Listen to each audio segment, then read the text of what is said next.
Hello guys, welcome back to Careers Drive YouTube channel. तो दोस्तों, आज हम आपके लिए फिर से एक नई जॉब अपॉर्चुनिटी लेकर आ चुके हैं। तो आज की जो जॉब अपॉर्चुनिटी होगी वो विप्रो कंपनी की तरफ से होगी। Wipro recruitment 2024 drive for senior analyst. जो सीनियर एनालिस्ट होता है वो जॉब रोल के लिए विप्रो द्वारा रिक्रूटमेंट निकल चुकी है, और हम इस वीडियो में उससे रिलेटेड जो है सारी चीजें कवर करेंगे। जैसे कि लोकेशन क्या रहेगी, सैलरी कितनी रहेगी, एक्सपीरियंस कितना चाहिए, फ्रेशर्स अलाउड है या नहीं है, क्वालिफिकेशंस क्या क्या लगी, एलिजिबिलिटी क्राइटेरिया और क्या क्या है, और सबसे इंपॉर्टेंट जो चीजें वो अप्लाई प्रोसेस आपको अप्लाई एग्जांपल करके बताया जाएगा कि अप्लाई कैसे करना है। तो सबसे पहले ओवरव्यू पे नजर देख लेते हैं एक बार। Wipro recruitment 2024, company name Wipro, post name senior analyst, expected जो सैलरी है वो up to 4 to 9 lakh per annum रहेगी। 4 to 9 लाख, देखो ये सैलरी फिक्स नहीं है, ये एक्सपेक्टेड है।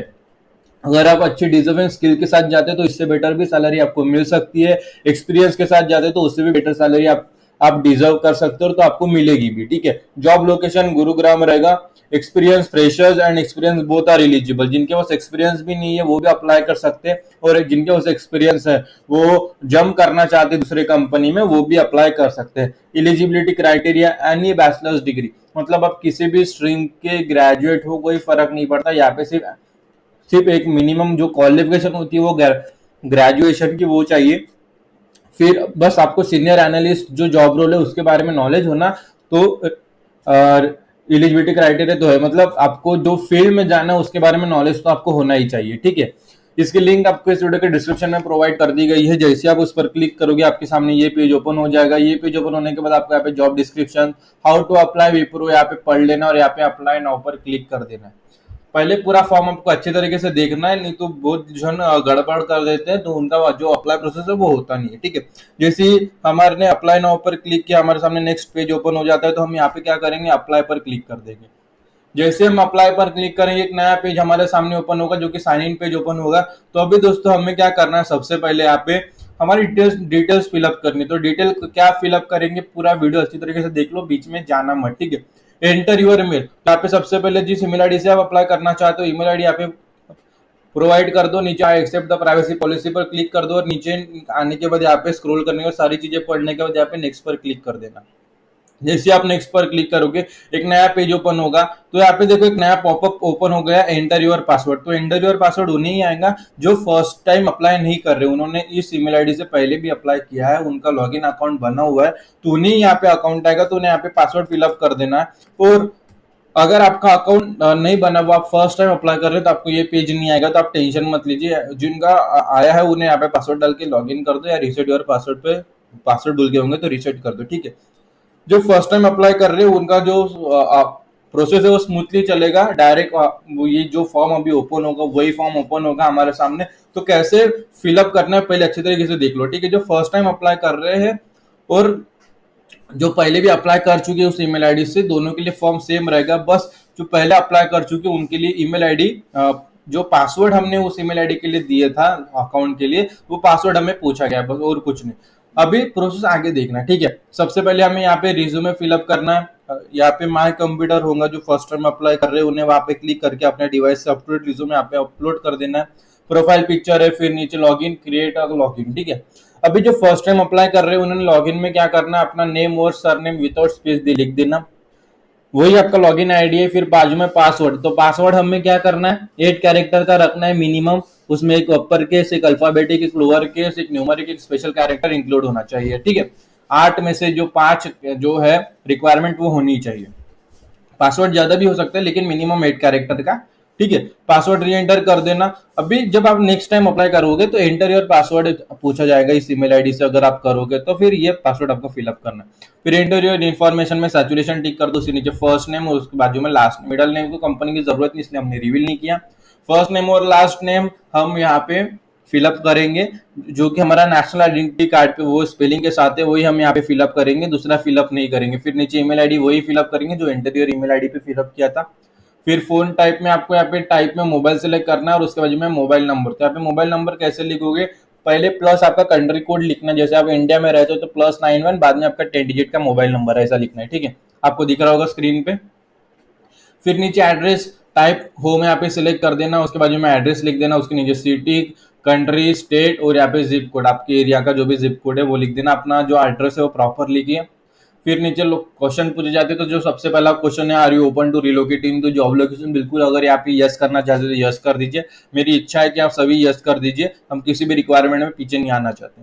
फिर सेकंड है, आपने इसके पहले विप्रो है उससे जुड़ी हुई कंपनी में सब्सिडीज में काम किया, अगर किया तो यस कीजिए, अदरवाइज नो कीजिए। अगर यहाँ पे यस किया तो नीचे आपको एम्प्लॉय आईडी प्रोवाइड करनी होगी, जो एम्प्लॉय आईडी कंपनी द्वारा आपको प्रोवाइड की जाती है वो। अगर नहीं किया है तो आपको यहाँ पे एन स्लैश लिख देना। देखो मैं यहाँ पे capital N slash capital A, देखो यहाँ पे लिखा है if no enter N slash है, ठीक है, नॉट अप्लीकेबल इसका फुल फॉर्म होता है।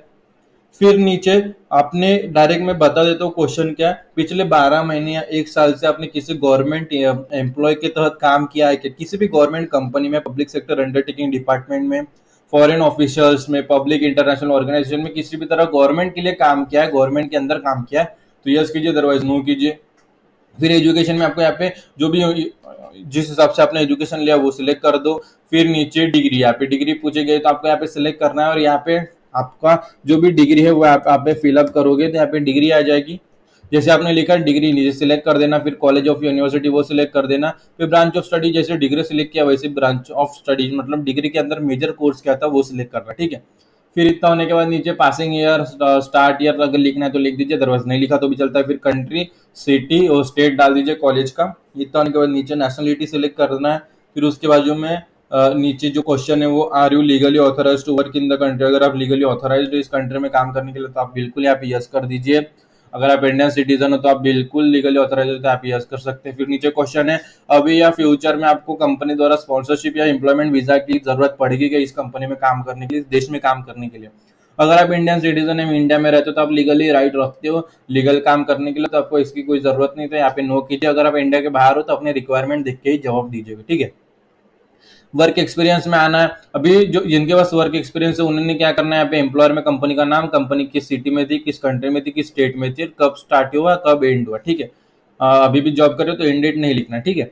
अभी जिनके पास एक्सपीरियंस नहीं उन्होंने क्या करना है, एम्प्लॉयर में एन लिख देना। क्या लिख देना, एन, एन में क्या लिखोगे, कैपिटल एन कैपिटल ए, मतलब नॉट एप्लीकेबल इसका फॉर्म होता है, मतलब है ही नहीं, ठीक है। सिटी अपनी जो रेसिडेंस सिटी है, कंट्री, स्टेट और स्टार्ट टू एंड डेट में जिस दिन आप फॉर्म अप्लाई करें वो डेट लिख दीजिए। फिर इतना होने के बाद नीचे आना है, टोटल एक्सपीरियंस यहाँ पे पूछा गया तो टोटल एक्सपीरियंस इन मंथ पूछा जाएगा। जिनके पास 1 साल का एक्सपीरियंस है उन्होंने 1 ईयर 1 नहीं लिखना, उन्हें 12 लिखना है। इन महीनों में पूछा गया है, 1 साल में 12 महीने होते हैं, 2 साल का है तो 24 लिख दीजिए, 1.5 साल का है तो 18 लिख दीजिए, 5 साल का है तो 60 लिख दीजिए। जिनके पास एक्सपीरियंस ही नहीं है उन्होंने यहाँ पे 0 लिख देना है, ठीक है। 6 साल 6 महीने का एक्सपीरियंस है तो 6 लिख दीजिए। नोटिस पीरियड अगर है, जॉब कर रहे हैं तो अपने कंपनी का जो नोटिस पीरियड का पीरियड है वो लिख दीजिए कितने दिनों का है, अदरवाइज फ्रेशर हो तो 0 लिख दीजिए। और इतना होने के बाद यहाँ पे अपडेट प्रोफाइल पर क्लिक कर देना या नेक्स्ट पर क्लिक कर देना, ठीक है। जैसे जैसे फॉर्म आगे बढ़ता है अच्छी तरीके से फॉर्म देखो, अब वो कोई भी टेंशन लेने की जरूरत नहीं, हम नेक्स्ट स्टेप पर चले जाएंगे। यहाँ पे चेक बॉक्स है, यहाँ पर चेक बॉक्स टिक नहीं होगा तो यहाँ पे टिक कर दो। और नीचे देखो यहाँ पे पूछा गया कि आपने कभी इसके पहले कॉन्ट्रैक्ट, एग्रीमेंट या ऑब्लिगेशन कोई करंट और प्रीवियस एम्प्लॉयर में काम करते समय टिक किया है या नहीं, ठीक है। जो भी एग्रीमेंट वगैरह होता है, कॉन्ट्रैक्ट होता है, तो इसके पहले आपने जिस कंपनी में काम किया उसमें ऐसा एग्रीमेंट अगर साइन किया होगा जिससे आपको इस कंपनी में काम करने, विप्रो में काम करने के लिए अड़चने आ सकती है, तो आप यस कीजिए, अदरवाइज नो कीजिए। और यहाँ पे सबमिट पर जो है वो क्लिक कर दीजिए। जैसे आप सबमिट करोगे हमारा जो फॉर्म है वो अच्छी तरीके से सबमिट हो जाएगा। आप देखोगे कि आप योर एप्लीकेशन वो submitted successfully, thank you for applying, you're currently submitted to this job, मतलब जो हमारी सबमिशन है वो सक्सेसफुली कंप्लीट हो चुकी है। अभी क्या करोगे, जो ईमेल आईडी आपने फिलअप की थी वो ईमेल आईडी आपको ओपन करनी है। जैसे ईमेल आईडी ओपन करोगे तो आप देखोगे विप्रो लिमिटेड @ICIMS द्वारा thank you for your applying at Wipro, ये मेल आ जाएगा। उसमें वही लिखा है कि आपकी जो एप्लीकेशन है सक्सेसफुली सबमिट हो जाएगी, हो गई है, और कंपनी ने उसे रिसीव भी कर लिया गया। अभी कंपनी को जो रिक्रूटमेंट टीम है आपकी एप्लीकेशन रिव्यू करेगी, अगर उनके रिक्वायरमेंट के नीड के हिसाब से अगर हमारी प्रोफाइल मैच हो जाती है, हमारी एप्लीकेशन मैच हो जाती है, तो हमें नेक्स्ट स्टेप के लिए शॉर्टलिस्ट किया जाएगा और हमें बताया जाएगा। लेकिन वो बात की बात है, लेकिन ये मेल अगर आपको तुरंत आ जाता है 5 मिनट के अंदर, 5-10 मिनट के अंदर अंदर आ जाता है, जैसे आप अप्लाई करोगे तो ये मेल आ गया, मतलब आपका जो एप्लीकेशन फॉर्म है सक्सेसफुली सबमिट हो गया। और फिर भी अगर आपके मन में कोई शंका, देखो ये वीडियो अगर आपने पूरा देखा है, कोई प्रोसेस आपसे नहीं छूटी, पूरा जो प्रोसेस मैंने बताया वही अगर आपने पूरा प्रोसेस फॉलो किया है बिना स्किप किए, तो आपका भी जो फॉर्म है वो सक्सेसफुली सबमिट हो जाएगा। फिर भी अगर आपके मन में कोई शंका है, कोई सवाल है जॉब रिलेटेड या एप्लीकेशन फॉर्म फिलअप करते समय कुछ भी परेशानी, कुछ भी प्रॉब्लम हो, कुछ भी अड़चन हो, इस वीडियो के कमेंट सेक्शन में आपको कमेंट कर देना। उसका जो जवाब है, उसका सोल्यूशन है, वो आपको रिप्लाई कर देंगे ताकि आपकी जो एप्लीकेशन है वो स्मूथली सबमिट हो जाए, कोई भी दिक्कत ना आए। अपने दोस्तों के साथ शेयर कीजिए ये वीडियो जिन्हें जॉब की जरूरत है, जिन्हें जॉब की तलाश है। ठीक है, तो आप उनके साथ अपनी तरफ आई अपॉर्चुनिटी शेयर करोगे, ये वीडियो उनके साथ शेयर करोगे तो उनका भी फायदा हो जाएगा, और उनका फायदा होगा, उनको लगेगा कि भाई मेरा दोस्त है वो मेरी मदद कर रहा है, तो उनकी तरफ आई अपॉर्चुनिटीज भी आपके साथ शेयर की जाएगी। ठीक है, तो आज की वीडियो में इतना ही। फिर मिलेंगे अगली वीडियो में एक नई जॉब अपॉर्चुनिटी के साथ, एक नई जॉब डिजिग्नेशन के साथ। तब तक के लिए स्टे ट्यून्ड। और ये वीडियो आप सभी ने पूरा देखा, इसलिए आप सभी का तहे दिल से धन्यवाद।